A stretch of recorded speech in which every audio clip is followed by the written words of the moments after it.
오늘의 잡담 주제는 문제의 아이폰 에어라고 할 수 있습니다. 일단 재밌는 것부터 얘기해 볼게요. 이 아이폰 에어가 있잖아요. 이제 애플에서 정품으로 나온 정품 범퍼 케이스가 있습니다, 여러분. 이거 얼마였죠? 이게 59,000원인가 69,000원인가 해요. 정품 케이스의 진정한 진가는 꽂았을 때 나타나게 마련인데요. 이렇게 생겼거든요. 꽤 예쁘죠? 예쁘다고요? 이게 예쁘다 치자. 대박이 뭐냐면 범퍼 케이스잖아. 범퍼 케이스면 우리가 지표면에 이 친구를 내려놨을 때 카메라가 닿아야 될까요? 닿지 말아야 할까요? 짜잔. 짜잔. 네. 전혀 보호가 안 되네요. 네, 전혀 보호가 되지 않는 혁신적인 범퍼 케이스의 모습을 보여주고 있습니다. 그러면 궁금한 건 그런 거지. 진짜 애플은 이거를 왜 내놨을까? 약간 내년 폴더블을 위한 큰 그림? 이런 거 아닐까요? 많이 들리는 얘기긴 하죠. 폴더블이라는 게 두 개를 겹쳐도 한 개의 스마트폰만큼 얇게 나와야, 그쵸. 삼성도 S25 엣지 나오고 나서 폴드 7 나왔잖아요. 그래서 아이폰은 다 하나씩만 달렸으니까 두 개가 달리면 하나가 두 개씩 돼갖고 스테레오 스피커가 되고 카메라도 두 개가 되고. 누가 그렇게 만들어요? 어쨌든 아이폰 에어를 보면은 이게 폴더블 폰을 위한 초석이다라고 얘기를 하고 그냥 넘어가기에는 이 스마트폰에 갖고 있는 의문점들이 너무 많아. 예를 들면은 가장 근본적인 의문은 그런 거죠. 누가 얇은 폰을 원했는가야. 이게 전형적인 수요 없는 공급폰이란 말이에요. 그래서 아무도 원치 않았는데 왜 얇게 만들었을까? 일단 이게 첫 번째고, 두 번째는 폴더블 스마트폰이 목표였다고 치면은 이 안에는 A19 프로 칩이 달려있거든요. 칩 성능이 꽤 좋은 게 달려있어요. 반드시 최고급 칩을 넣어야 될 필요가 있을까? 그리고 마지막은 왜 굳이 20 모델로만 했을까? 그래서 오늘은 이 세 가지 사항을 중심으로 아이폰 에어를 통해서 알 수 있는 애플의 미래 전략에 대한 이야기를 좀 해보려고 합니다. 그래서 첫 번째는 당연히 그 아주 얇은 디자인에 대해서 좀 이야기를 안 할 수가 없을 것 같아요. 보면은 결국엔 폴더블 얘기가 나오는데 이 아이폰 에어의 가장 독특한 점은 거의 모든 로직 보드가 플래토와 그 아래까지만 차지하고 있고, 나머지 부분 같은 경우는 사실상 전부 다 배터리로 채워진 아주 극단적인 형태의 설계를 보여주고 있어요. 원래 아이폰은 보드가 왼쪽에 길게 있고 세로형으로 길게 배터리가 있었다면, 지금 아이폰 에어 같은 경우는 위에 가로로 카메라 플래토 거의 내부에만 보드를 차지할 수 있게끔 구성하고 밑에는 전부 배터리로 채워버리는 되게 극단적인 형태의 이분화를 가했습니다. 그래서 이런 구조를 보면 나는 생각나는 게 글래스류이기는 해요. 스마트 글래스류 같은 거를 생각을 하면 여기 이렇게 안경 다리 같은 데다가 모든 보드칩을 넣어야 되잖아요. 지금 현재 메타의 레이벤 선글라스 같은 스마트 글래스 보면은 아무리 좁게 만들어도 안 되니까 얘네가 이걸 접었어. 그래서 이걸 샌드위치형의 로직 보드라고 하는데, 여기에 들어가는 보드를 이중으로 접어놨거든요. 그래서 아주 작은 하드웨어 폼팩터에 들어갈 수 있는 무언가를 애플이 개발하고 있는 것 같은데, 그게 단순히 폴더블만은 아닌 것 같고, 결국은 스마트 글래스로 이어지는 큰 그림 속에 한 번은 메인보드 구조를 바꿀 필요가 있었기 때문에 아이폰 에어를 만든 것이 아닌가라는 생각을 해봅니다. 그래서 사람들은 이게 아이폰 폴더블 제품을 위한 테스트베드라고 하는데, 그거라기보다는 미래에 더 애플이 그리고 있는 큰 그림이 하나가 있고 그 중간에 나오는 부산물 중 하나가 아닐까라고 생각을 해봅니다. 이제 그러면은 그런 질문을 할 수 있을 것 같아요. 애플은 폴더블을 왜 내놓느냐, 이런 질문을 할 수도 있잖아요. 이거는 수요가 있어요. 중국 시장에서 폴더블 제품에 대한 어떤 스마트폰의 수요가 되게 높아지고 있기는 해요. 그래서 그런 트렌드를 따라 한다면 애플도 폴더블을 만들고 싶은 욕구가 생기겠지. 그리고 폴더블 스마트폰을 만들면 잘 되는 장점 중에 하나가 뭐냐면은 애플이 판매하는 제품들의 평균 단가가 올라갈 수 있어. 이걸 이렇게 생각하면 돼. 아이패드 미니는 아이패드 라인업 중에서 위에 있어, 아래 있어? 제일 아래에 있죠. 아래 있죠. 그럼 아이패드 미니는 들었을 때 비싸야 돼, 싸야 돼? 싸야죠. 싸야지. 아이폰 폴더블 제품은 아이폰 중에서 아래에 있어, 뒤에 있어? 위에 있죠. 그럼 싸야 돼, 비싸야 돼? 비싸겠죠. 비싸도 용서가 되지. 애플 입장에서는 8인치 제품대가 원래 되게 애매했어. 이거 팔면 팔수록 별론데? 고민을 하다가 애플 입장에서는 기가 막힌 수가 생각난 거지. 이거는 제일 싼 아이패드 미니가 아니라요, 아주 값비싼 아이폰 폴더블이라고 합니다. 그래서 접으면 아이폰이고 펼치면 아이패드 미니 사이즈예요. 가격은 아이폰과 아이패드 미니를 합친 것보다는 적게 받을게요. 이렇게 할 수 있잖아요. 물론 이게 애플이 아이패드 미니를 중단한다거나 혹은 뭐 생산을 중단하는 이런 얘기는 아니에요. 애플 입장에서는 자기네가 판매하는 제품군들의 평균 단가를 올려버릴 수 있는 어마무시한 장점이 있다고 할 수 있습니다. 경영적으로 보면. 그리고 이거를 좀 반대로 이야기를 하면 애플이 그만큼 시장을 잃게 될 수도 있겠다라고 하는 우려를 가질 것 같기도 해요. 8인치 제품을 폴더블 제품을 쓰면 되는데 모터로 아이패드 미니를 삼? 사람들이 이렇게 생각하면은 애플 입장에서는 두 가지 시장을 한꺼번에 잃게 되죠. 스마트폰 시장과 태블릿 시장을 잃게 되니까 일단 이 시장에 진입할 필요가 있게 되는 거죠. 넘어가서 이제는 eSIM 얘기를 조금 해야 될 것 같은데, 애플이 일단 eSIM을 되게 많이 밀어붙이고 있거든요. 그래서 아이폰 에어에 애플이 되게 자랑하던 기능 중에 하나가, 우리 거는 기존 아이폰에서 eSIM으로 전환이 너무 쉬워요 라는 거를 되게 엄청나게 자랑을 하더라고요. 우리나라는 아니에요. 우리나라는 eSIM의 후진국이기 때문에 나오는 거 알지만 그냥 그렇게 말할게. 우리나라는 eSIM에 대해서 통신사들이 탐욕스러운 정책을 유지하고 있기 때문에 eSIM을 교체하거나 바꾸는 게 되게 어렵거든. 근데 외국 같은 경우는 아이폰에서 eSIM 혹은 아이폰에서 다른 아이폰 혹은 다른 기기로 eSIM을 넘길 때 돈이 필요하지가 않아요. 재발급 받거나 처음에 다운로드 받을 때 네. 돈을 안 내요? 돈을 안 내요. 저희 그 2,500원씩 받아먹는 애들이 수두룩한데? 그러니까 외국은 eSIM 전환이 되게 편해. 그래서 애플이 되게 자랑하는 게 뭐냐면은, 이미 유심 쓰고 계시죠. 근데 아이폰 에어를 바꾸시면 eSIM으로 쓰셔야 되잖아요. 아이폰 에어뿐만 아니라 아이폰 프로나 아이폰 17 프로나 프로 맥스에도 eSIM 모델을 따로 내놨잖아요. eSIM 모델 쓰시면 배터리도 조금 더 늘어나고요. 이거 전환하는 것도 되게 쉬워요. 자 보세요. 유심 칩이 있는 아이폰을 갖다가 전환을 딸깍 누르기만 하면 바로 변환이 돼요. 유심 정보를 가져올 수 있어요. 그래서 어디든지 쓸 수 있어요를 되게 자랑을 했어. 근데 이 기능을 왜 자랑했는지를 가만히 생각해보면, 통신 서비스를 결정하는 과정이 애플의 서비스만을 이용해서 선택할 수 있는 권한이 생겨요. 그래서 지금 이거랑 비슷한 상황이 지금도 있는데, 해외여행 갈 때 님들 로밍해요? 아니면 eSIM해요? 저희는 이제는 보통 eSIM으로 하죠. 그러니까 사람들이 더 이상 이제 로밍에 비싼 돈을 안 쓰고 eSIM을 쓰는 경우가 되게 많아지고 있거든요.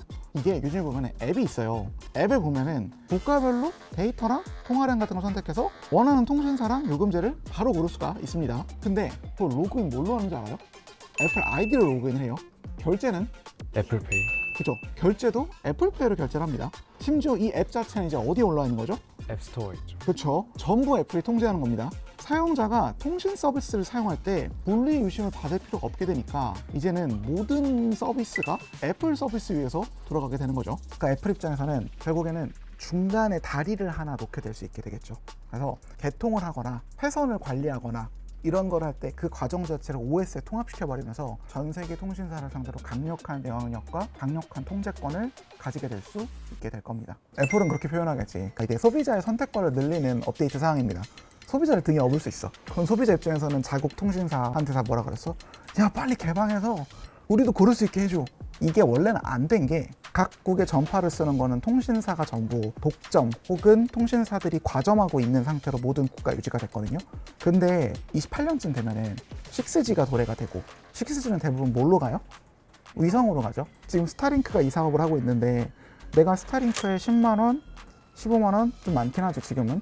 한 10만원, 15만원 정도를 매달 내기만 하면은 아프리카에서도 몽골에서도 우리나라에서도 미국에서도 전 세계 어디서도 지구 위라면 남극이든 북극이든 할 것 없이 전부 다 인터넷 쓸 수 있어. 그런 시대가 오게 되면 애플이 굉장히 강력한 통신 서비스의 플랫폼 중개자가 될 수 있는 거야. 나는 애플에 그냥 돈을 내고 애플이 알아서 통신사를 골라주는 시대가 오게 될 수도 있겠지. 그리고 여기서 조금만 더 하면은 애플은 이제 모뎀을 만들잖아. 우리가 이 모뎀 얘기는 한번 했던 것 같은데, 모뎀이 뭐죠? 모뎀은 인터넷에 연결을 하기 위한 부품이에요. 근데 그 모뎀은 원래 퀄컴이라고 회사에서 만들었어요. 근데 애플은 퀄컴한테 돈을 주는 게 싫으니까 자기네가 모뎀 칩을 개발했어요. 이렇게 말하면은 애플이 너무 이기적으로 보이긴 하는데, 사실은 퀄컴은 애플한테 모뎀 판 돈으로 스냅드래곤 칩을 만들어갖고 삼성이랑 샤오미랑 막 이런 안드로이드 업체에 팔았거든요. 근데 지금 그거 성능이 애플이 만든 A칩보다 비견되거나 더 좋아지게 됐죠. 그러면은 애플 입장에서는 내가 퀄컴 모뎀을 사주면 사줄수록 퀄컴은 내가 만든 칩보다 성능이 더 좋게 되는 약간 그런 꼴이 되잖아요. 그래서 애플은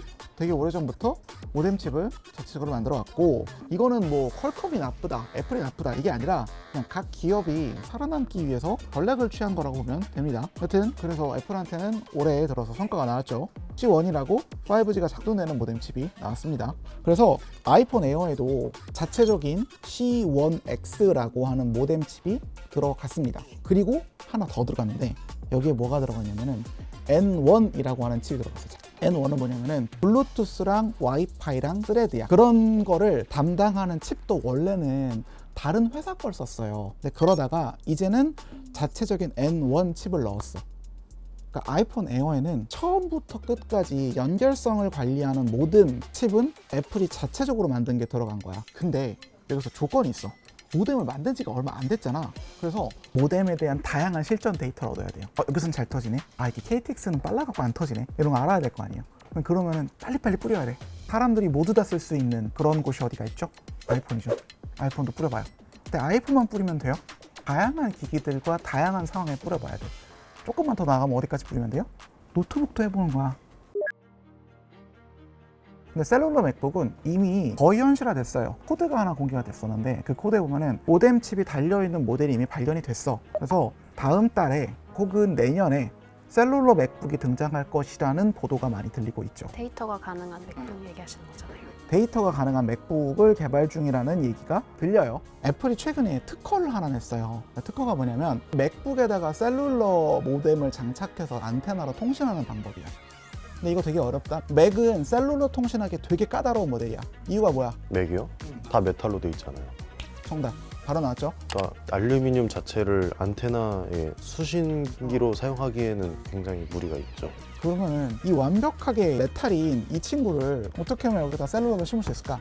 저게 안테나선 흰색 줄 들어갔다는 거 생각하니까 진짜 끔찍하긴 하네요. 끔찍하죠. 그래서 애플이 내놓은 그 특허에 따르면은 물론 이렇게 될 거라는 보장은 없어 모뎀이 눈에 보이지 않는 곳에 플라스틱을 다는 거야. 티가 나지 않게. 그럼 어디다 달면 될까? 지금 이게 힌트야. 힌지? 비슷해. 접히는 부분의 밑에. 여기 보면은 그거 보여?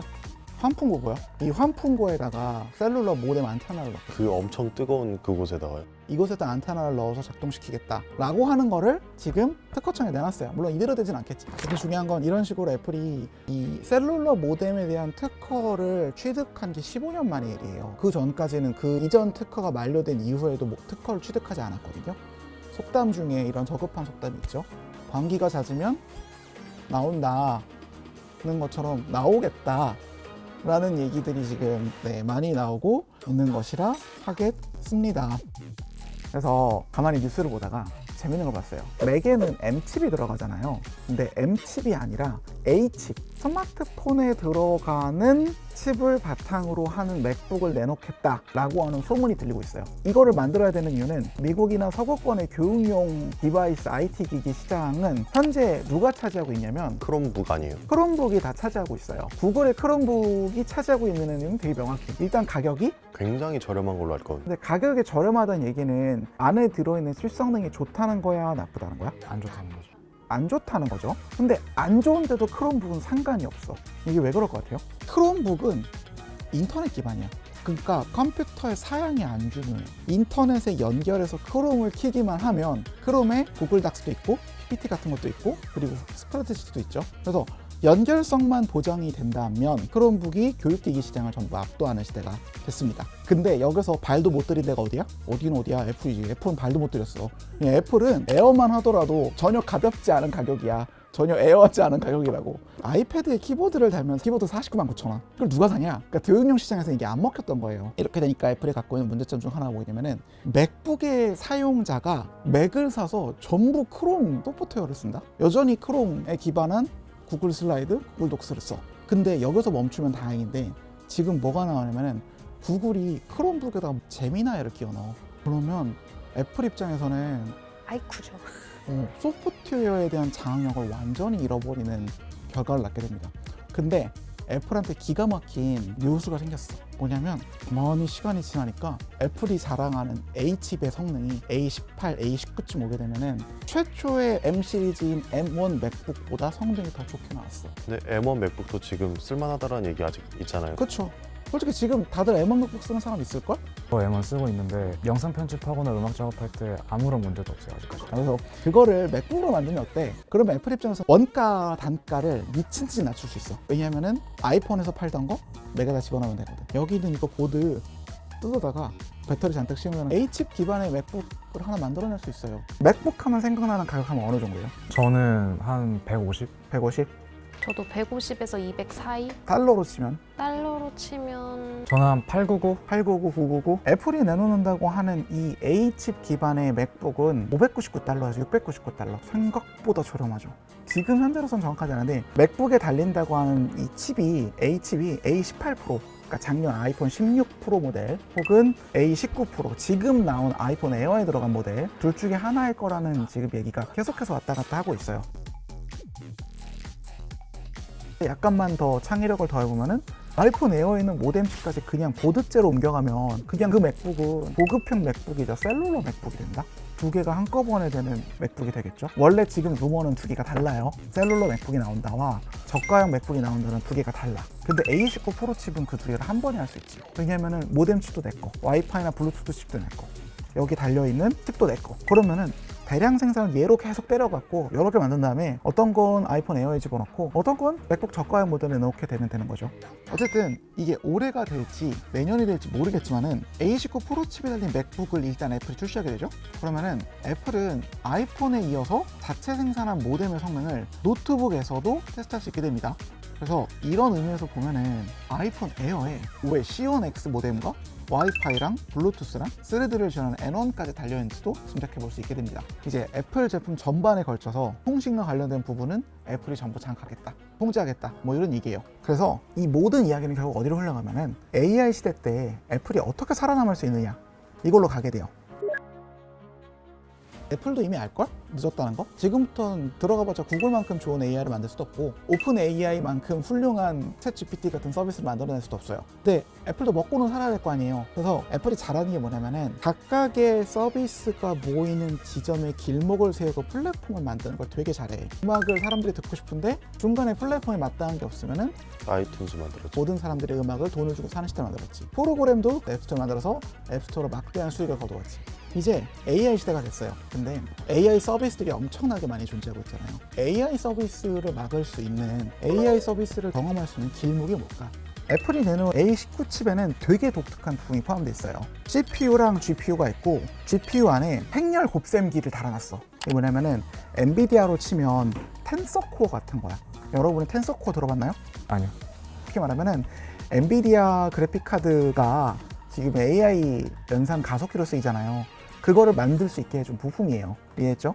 엔비디아가 만든 그래픽 카드 안에는 텐서 코어가 있어서 AI 연산이 좋아요. 그래서 애플이 만든 칩 안에 GPU 안에 뉴럴 엑셀레이터라고 하는 자체적인 텐서 코어 비슷한 걸 넣어놨어요. 간단한 온디바이스 AI 작업은 우리 GPU를 통해서 빠르게 돌릴 수 있습니다. 우리도 텐서 코어 같은 게 생겼어요 라고 자랑하는 거예요. 결국 이거는 온디바이스 AI를 위한 하드웨어, 뭐 이렇게 봐야 되는 거겠죠. 온디바이스 AI를 주장하면은 이것은 애플이 주장한 대로 프라이버시에도 도움이 되겠지만 애플이 판매하는 칩 안에서만 움직일 수 있으니까 애플이 AI의 성능을 제어하고 통제할 수 있게 되는 장점이 있죠. 근데 애플도 알았어. 뭘 알았냐면 그깟 온디바이스 요만한 스마트폰에 달리는 칩으로 백날수나 노력을 해봤자 챗GPT나 제미나이 같은 성능 못 내요. 그건 진짜 서버급이니까. 왜냐면 그걸 하려면은 애플이 제일 싫어하는 회사가 엔비디아거든. 그리고 엔비디아도 애플을 엄청 싫어해. 왜냐면 옛날에, 아주 옛날에 맥북을 팔 때 맥북의 그래픽 카드를 한때 애플은 맥북에다가 엔비디아 그래픽 유닛을 넣었어. 진실은 몰라. 근데 그렇게 넣은 맥북에서 발열이 과열되는 사태가 일어나면서 맥북 보드가 타는 사건이 일어났어. 아주 오래전에. 애플은 당연히 그거 누구 책임이라 그래? 엔비디아요. 엔비디아는 당연히 매플. 그래서 서로 사이가 너무 안 좋아졌어. 근데 가만히 보니까 애플이 가만히 상황을 좀 냉정히 판단해 보니까 이길 수 있어 없어? 못 이기죠. 못 이겨. 내가 아무리 노력해도 결국 AI 시대의 플랫폼은 엔비디아가 다 차지하게 됐어. 그럼 뭘 장악하면 돼? 연결성 그 자체를 장악하면 돼. 밑단에서 통제권을 가지면 AI의 플랫폼이 될 수 있는 거야. 지금 우리나라 통신사들도 AI 사업 되게 많이 하잖아요. 왜냐면은 사람들이 챗GPT 물어볼 때 5G 통해서 검색하고 와이파이 통해서 검색하잖아. 그러니까 통신사는 AI 시대가 오면 접속하게 되는 건 나를 통할 수밖에 없으니까 내가 플랫폼이겠지? 라고 생각을 했어. 근데 애플은 거기서 한 단계 이전을 생각한 거지. 야, 너랑 통신 서비스를 이용해 주는 건 내 기기밖에 안 돼. 약간 수에즈 운하 같은 느낌. 네, 그렇죠. 제국의 속성이죠. 결국에는 길목을 틀어막는 걸 제국이 되게 좋아하는 편인 것 같은데 지금은 스마트 기기와 통신이라고 하는 걸 결합할 수 있는 그 중간 길목을 애플이 되게 노리고 있는 듯한 느낌을 주고는 있어요. 물론 안드로이드나 다른 윈도우로도 이걸 할 수 있어. 근데 무슨 근본적인 차이가 있냐면은 애플이 우리 $599에 맥북 내놓을 거야. 니들도 그 가격에 이거 낼 수 있어? 원가에서 못 이겨. 칩 가격도 싸고 와이파이 칩 가격도 싸고 셀러리 칩 가격도 싸니까. 좀 소름 돋네요. 그래서 이거 그냥 단순히 생각하면 재밌는 스마트폰인데 통신사 입장에서 생각하면은 약간 폭탄이야.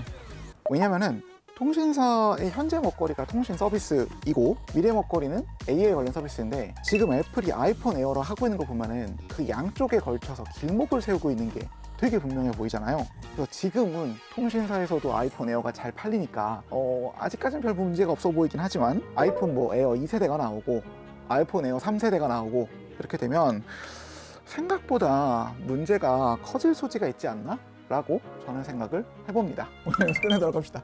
수고하셨습니다.